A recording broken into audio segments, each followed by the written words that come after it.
السلام علیکم ورحمۃ اللہ وبرکاتہ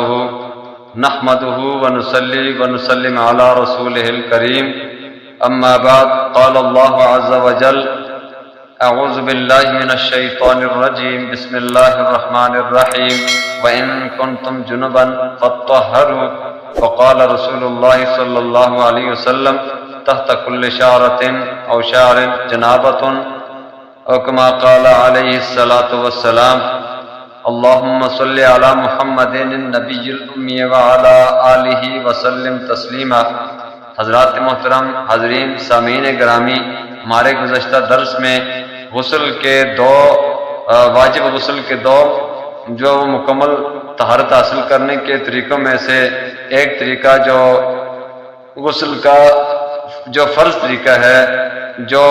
انتہائی بنیادی اور اہم طریقہ ہے اور بقدر کفایت طریقہ ہے، اس کو جو بیان کیا گیا، اور اسی طرح اب غسل کا جو سنت طریقہ ہے وہ تھوڑا سا قدر تفصیل کے ساتھ ہے، تو اس کو مکمل طور پر بیان کیا جائے گا۔ اور اسی طریقے سے غسل کا جو سنت طریقہ ہے، سب سے پہلے قضاء حاجت کے بعد استنجا کیا جائے، دونوں ہاتھوں کو دھو کر استنجا کر لیا جائے، اور استنجا مکمل طور پر احتیاط کے ساتھ کیا جائے، جیسا کہ استنجا کا بیان جو پیچھے دروس میں گزر چکا ہے۔ اور اسی طرح استنجا کرنے کے بعد جسم پر کوئی بھی ظاہری نجاست لگی ہو اس کو دھو لیا جائے، تاکہ بعد میں جب پانی پڑ جانے کے بعد جسم پر مکمل طور پر پھیل نہ جائے اور سارا جسم خراب نہ ہونے پائے، اس کو وہیں اسی جگہ سے جو دھو لیا جائے۔ اور پھر اس کے بعد جو اپنے ہاتھوں کو مکمل طور پر اچھے طریقے سے دھو کر، اس لیے کہ نجاست کو دھویا جو وہ اس کے بعد وضو کرنا ہے، تو اس لیے اچھی طریقے سے ہاتھوں کو مکمل طور پر دھو لیا جائے۔ اور ہاتھوں کو دھونے کے بعد صاف ستھرا کرنے کے بعد پھر جو جیسے وضو کے لیے مسواک کیا جاتا ہے تو مسواک کر لیا جائے، اس لیے کہ حضور صلی اللہ علیہ وسلم نے فرمایا کہ لولا ان اشق علی امتی لامرتهم بالسواک عند کل صلاۃ، کہ اگر مجھے میری امت پر مشقت کا خطرہ نہ ہوتا تو میں ہر نماز یا دوسری روایت کے مطابق ہر وضو کے ساتھ جو وہ مکمل طور پر مسواک کو لازمی قرار دیتا، واجب قرار دیتا، اس کا حکم دیتا اور اس کو لازمی قرار دیتا، لیکن مشقت سے بچنے کے لیے لازمی قرار نہیں دیا بلکہ یہ سنت ہے۔ اور اسی طرح جو وہ اچھی طریقے سے دانتوں کو صاف کرنے کے بعد مسواک کرنے کے بعد پھر 3 مرتبہ منہ میں پانی ڈالا جائے اور مکمل طور پر پانی کو منہ میں حرکت دی جائے اچھی طریقے سے، تاکہ دانتوں کی درمیانی جگہ پر بھی پانی پہنچ جائے، اور اسی طرح منہ کا کوئی کونا بھی خشک نہ رہے، پانی وہاں پر پہنچانا ضروری ہے، اور یہاں تک کہ حلق تک مکمل طور پر پانی پہنچانا ضروری ہے۔ اور پھر اس کے بعد یہ 1 مرتبہ یہ تو فرض ہے، لیکن 3 مرتبہ یہ سنت ہے۔ اسی طرح ناک میں پانی ڈالا جائے، 3 مرتبہ کلی کرنے کے بعد ناک میں پانی ڈالا جائے، تو ناک میں 1 مرتبہ پانی ڈالنا یہ تو فرض ہے، لیکن یہ 3 مرتبہ ناک میں پانی ڈالنا، پیچھے نرم ہڈی تک پہنچا دینا، یہ سنت ہے، اس لیے کہ بار بار جب 3 مرتبہ اسی عمل کا تکرار کیا جائے گا تو پھر وہ خشک رہنے کا کوئی بھی امکان باقی نہیں رہتا، کوئی شک و شبہ باقی نہیں رہتا۔ اور پھر اس کے بعد جو وہ اپنے چہرے کو دھویا جائے، سر سے بالوں کی اگنی کی جگہ سے لے کر ٹھوڑی کے نیچے تک، اور ایک کان سے دوسرے کان تک کے درمیانی جو جگہ ہے، اس پورے چہرے کو اچھی طرح سے 3 مرتبہ دھو لیا جائے، پانی ڈال کر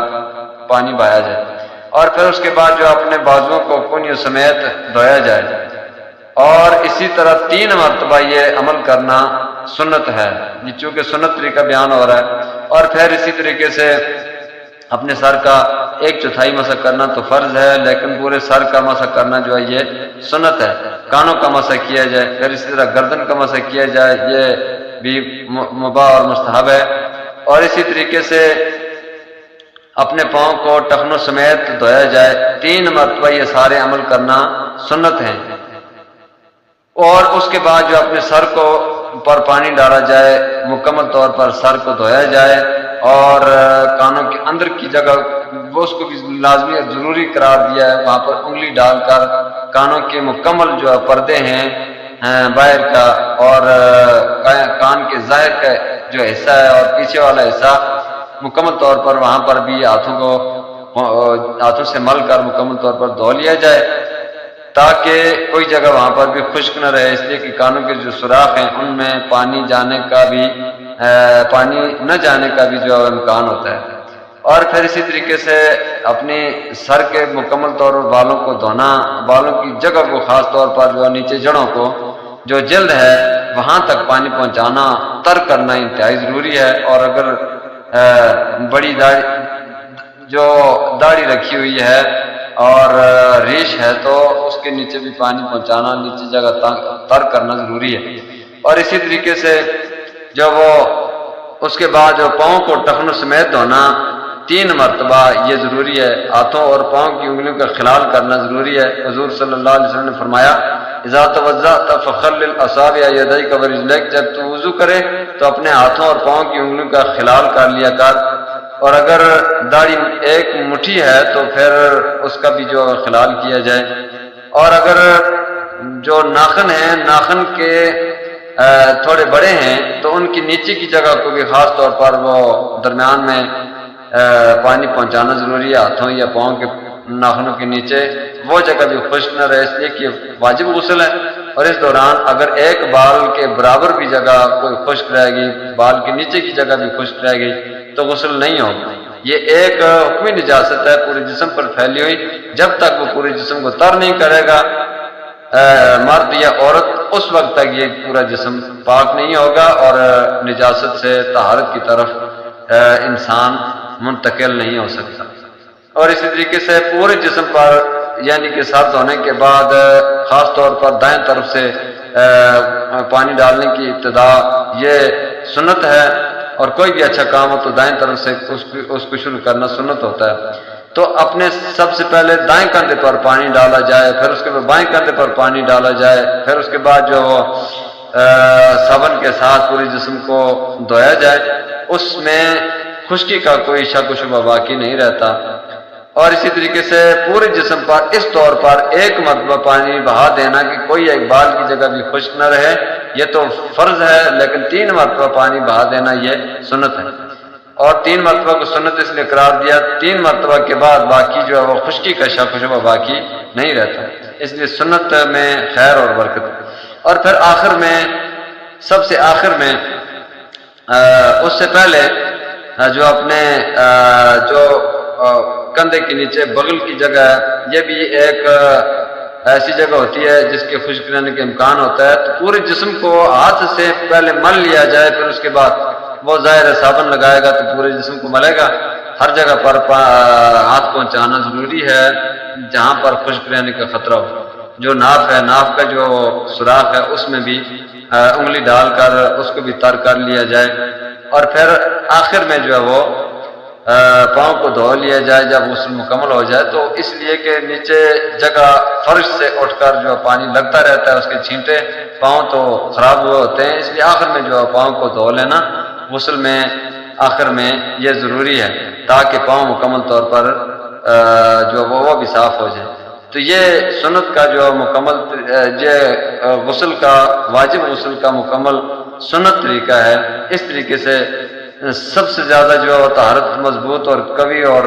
جو پاورفل طہارت حاصل ہو جائے گی، اور ساتھ ساتھ جو وہ مکمل طور پر زیادہ سے زیادہ ثواب بھی ملے گا۔ اس کے بعد جو چل کر آگے عبادت کر سکتا آدمی اس قابل ہو جاتا ہے۔ جب تک دوسرا غسل فرض نہیں ہوتا یا واجب نہیں ہوتا اس وقت تک یہ غسل مکمل طور پر جو ہر قسم کی عبادت کے لیے مکمل طور پر اویلیبل ہوتا ہے، اور ساتھ اس کے بعد جب بھی طہارت کی ضرورت پڑے تو وضو کرنا ضروری ہوتا ہے۔ اللہ تعالیٰ ہم سب کو اچھی طرح سے ان مسائل کو سمجھ کر سنت کے مطابق زندگی گزارنے کی توفیق عطا فرمائے۔ اس ویڈیو کو جو لائک کریں اور زیادہ سے زیادہ شیئر کیا کریں تاکہ مسائل کی تشہیر ہو، تاکہ مسائل پھیلیں، اور اگر کوئی بھی سنے گا عمل کرے گا تو سب کو مکمل طور پر ثواب ہوگا۔ کار خیر میں حصہ ضرور لیں۔ ہمارے یوٹیوب چینل مفتی محمد اظہر کے نام سے اس کو مکمل طور پر سبسکرائب کریں، اور پھر اسی طرح گھنٹی کے نشان کو پریس کیا کریں تاکہ ہر نئی آنے والی ویڈیو اس کا نوٹیفیکیشن آپ کو بر وقت مل سکے۔ ہمارے جو فیس بک پیج محمد اظہر کے نام سے یا مفتی محمد اظہر کے نام سے ہے، اس کو بھی ضرور فالو کیا کریں تاکہ وہاں پر بھی مسائل جو ہے وہ آپ کو دیکھنے میں اور سننے کے لیے مل جائیں، اور اس پر جو ہے اس کے مطابق ہم سب کو عمل کرنے کی اللہ تعالیٰ توفیق عطا فرمائے۔ جزاکم اللہ خیرا۔ السلام علیکم ورحمۃ اللہ وبرکاتہ۔